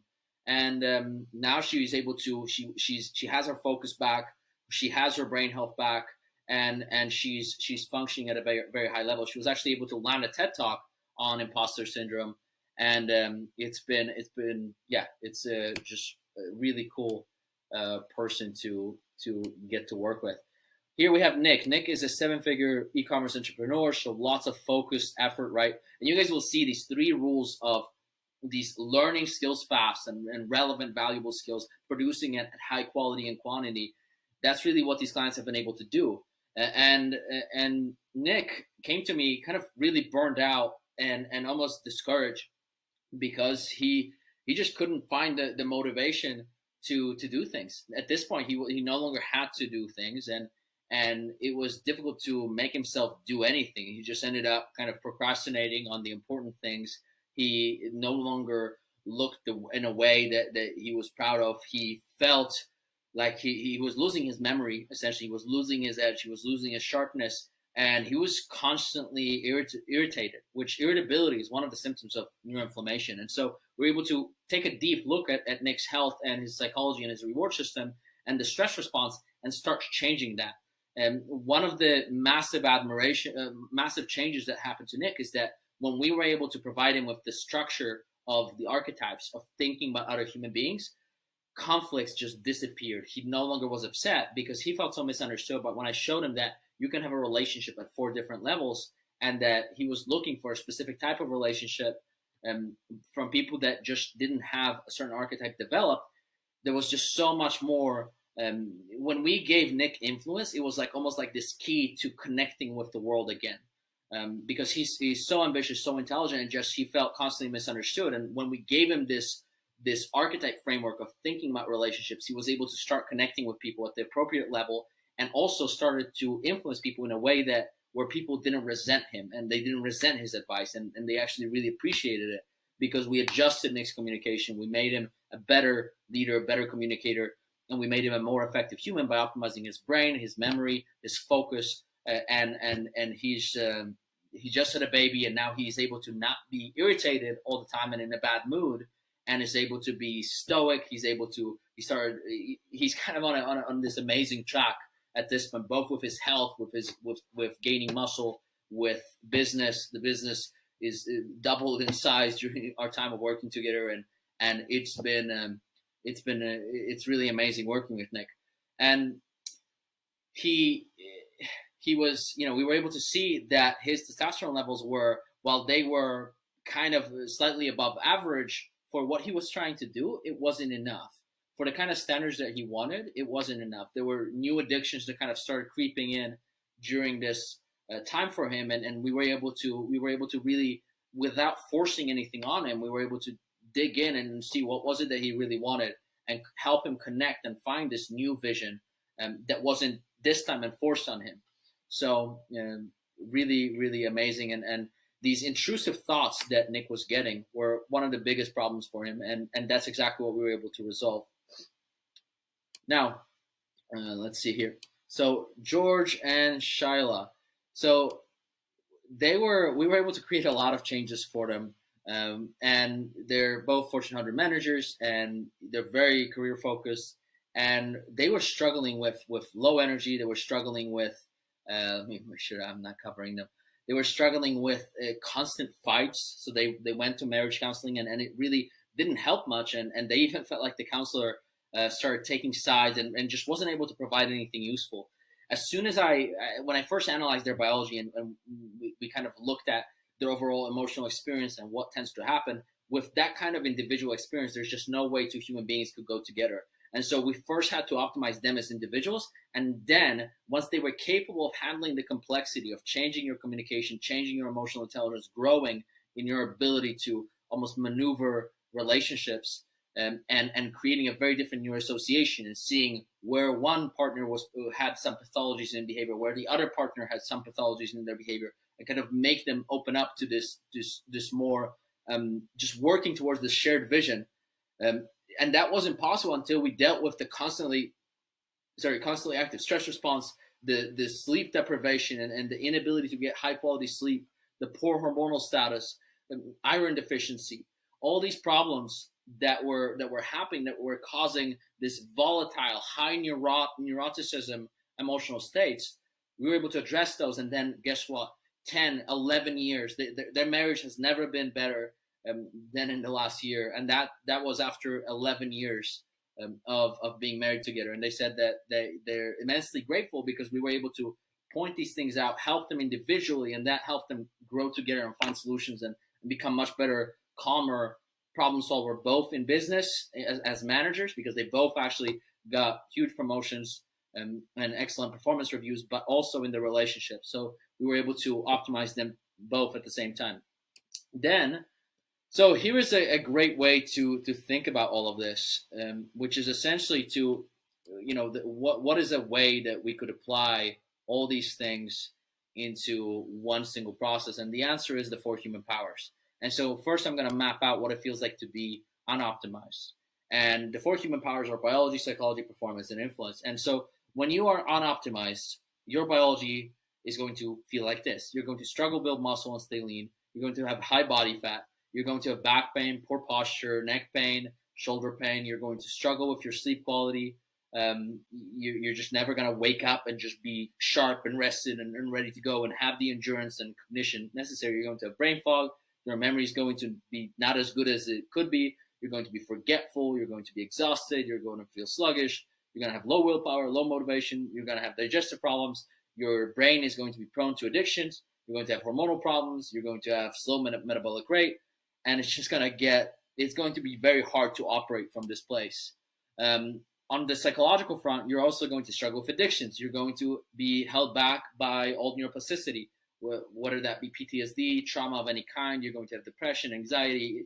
You're going to struggle with insecurity, imposter syndrome, self-sabotage, overwhelm. You're going to feel stuck, fearful, frustrated.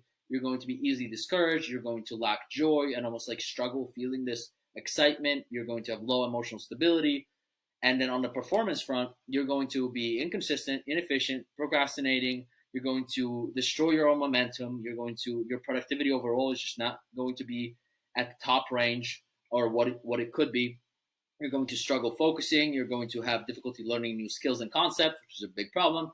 You're going to struggle with burnout. You're going to eventually fall for complacency. You're going to start making poor decisions, and you're going to be indecisive. Your likelihood of being just like overwhelmed and paralyzed by information is very high as well. On the influence front, this is where a lot of things will be visible in your relationships. You'll have a lot of relationships that will have huge amounts of negative emotions between them. And this is going to engage your stress response and just kind of wreak havoc on everything else, or wreak havoc on everything else. So people pleasing will happen if you don't have influence mastered or optimized. You'll be unable to be assertive without being aggressive. So you'll come off as a tyrant or, bitchy. Other people will resist your ideas and leadership, and it will be rejected.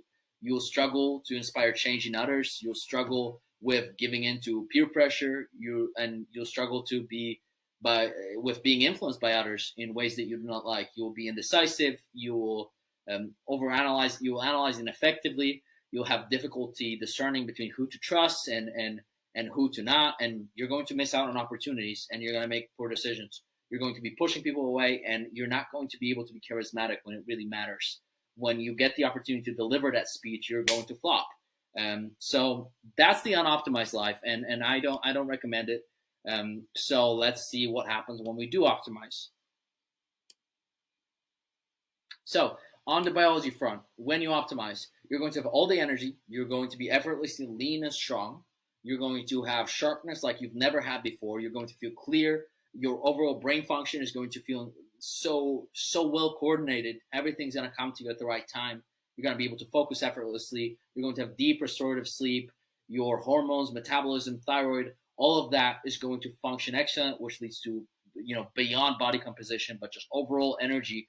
And you're going to be almost shielded against addictions because of your biochemistry. So on the psychological front, you're going to be free from addictions. You're going to be enthusiastic, excited, joyful, motivated, free from imposter syndrome, free from self-sabotage, unshakable confidence, happy, engaged, fulfilled, all the good stuff. On the performance front, you're going to be extremely consistent. You're going to be able to build the momentum you want. You're going to have literally zero procrastination, laser sharp focus, accelerated learning of complex skills and concepts. You're going to be extremely productive. Promotions are going to come your way. Record-breaking profits are going to come your way. And you're going to be admired by your peers and competitors alike. On the influence front, here's what it feels like to really be optimized. You're going to have a lot of emotionally resonant relationships. Your communication is going to come across the way you want it to. It's going to be well received.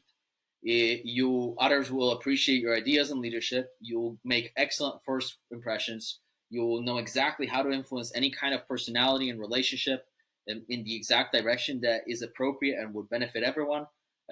You're going to be a value and kind of see very early clues in different relationships. You're going to be able to read personalities rapidly and know exactly how you need to act in order to make the best impression, show the most competence, and kind of move things forward in the best possible way. You're going to have strong partnerships. You're going to know how to trust people, and you're going to know how to handle difficult situations, more difficult people. There's just never going to be anything that can come your way that you're not ready for. So you're going to essentially socially just advance, and opportunities will come to you. Now, at this point, you kind of have two paths. So, this is by William Shakespeare. This is not my idea. This is his. You essentially have two paths. You either optimize or you cross your fingers and you hope. So to be or not to be, that is the question. Here is what these.